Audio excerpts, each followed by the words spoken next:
I've been working now for 30 years with individuals and groups and organizations, for the last 18 with corporations, a variety that Marty mentioned, some other ones. And it has come to me to be very, very clear that the most successful companies that I've had the chance to interact with use what I call the any-person mindset. And the any-person mindset says any person in an organization can make a significant difference in making the organization better. No one is born with the traits necessary for making a significant difference. These are learned traits. I hope that you'll believe this for yourself, that you're able to make a significant difference within Destination Hotels. I hope you'll believe that this is true with your employees that report to you, and I hope you'll believe this is true of everybody else that works with Destination Hotels, including your partners. Some of you are here today. Some of your business partners are here with you today. The fastest way that we can ruin excellence is by writing people off.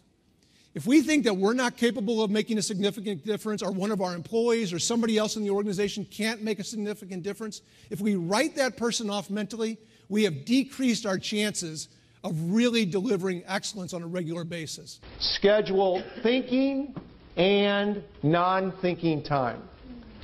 Tom was the vice president of operations of about a $500 million business unit. I was working with Tom as an executive coach. Tom and I got along very, very well. One day he said to me, "Dan, I have a problem." I said, "Tom, what is it?" He said, "My boss thinks that I'm not very strategic. He thinks I'm not very creative."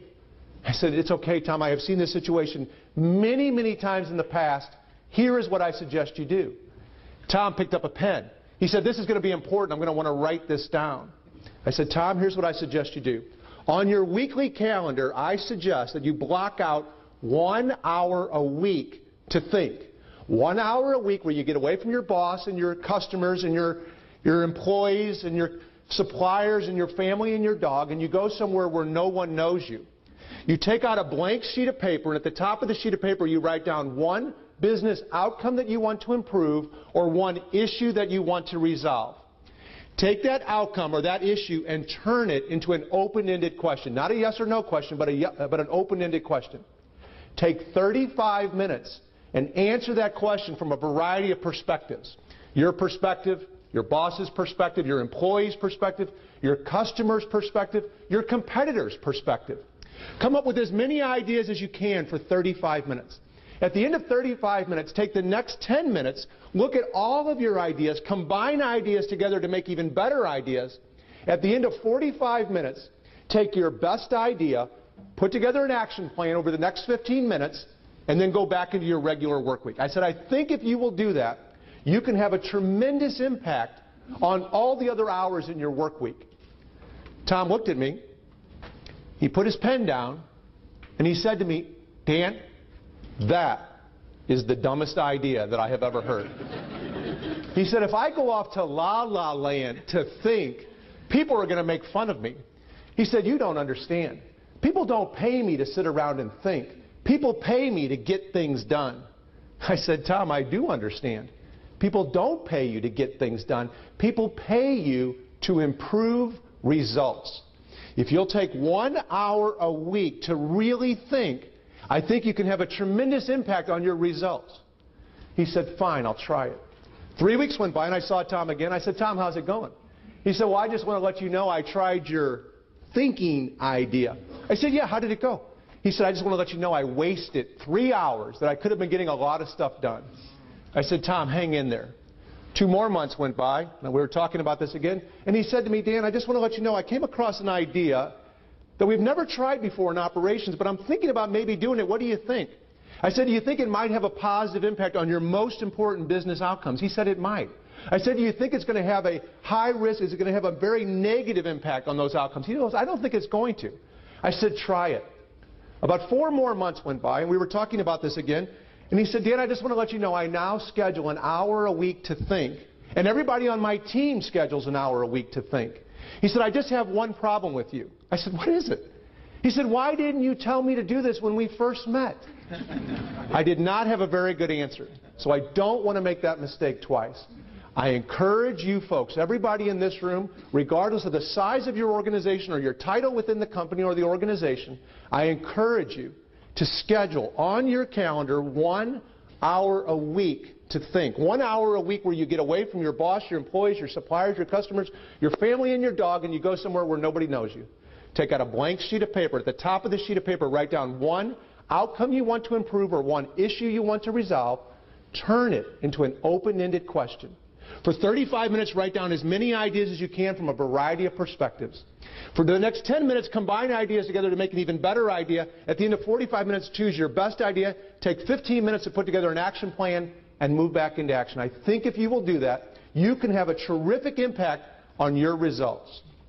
The most important step in business, in my opinion, is to step back and really think. I call this the psychology of results. When someone achieves something that is better than what they thought they were going to achieve, or the actual achievement is better than what they thought they were going to achieve, they get pretty excited. And when it happens 2 times in a row that the actual achievement is better than what they thought they were going to achieve, they get really excited. And when it happens 3 times in a row where the actual business result is better than what they thought they were going to achieve, they become flat out, irrationally optimistic. And they think the good times are never going to end. On the other hand, when the result is less than what they thought they were going to achieve, they get a little bummed out. And when it happens 2 times in a row where the actual result is less than the expected result, they get really bummed out. And when it happens 3 times in a row where the actual result is less than what they thought they were going to achieve, they become flat out, irrationally pessimistic. And they think the bad times are never going to end and it's never going to turn around. If you bought a .com stock in January of 1997, in January of 1998, that .com stock performed better than people thought it was going to perform, and people got excited.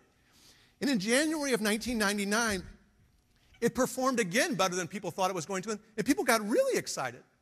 And then in January of 2000, it performed better than people thought it was going to a 3rd time, and people became irrationally optimistic until the .com bubble burst in March of 2000, and then people wondered if they'd ever get their money back.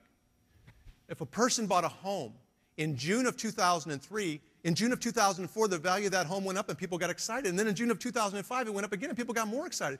In June of 2006, it went up again and people thought their homes were going to somehow pay for every dream that they ever had. Until the value of the home started to drop in 2007, and then people wondered if they'd ever get their money back. What I'm encouraging you folks to do is to be passionate about achieving results, but stay logical in analyzing results.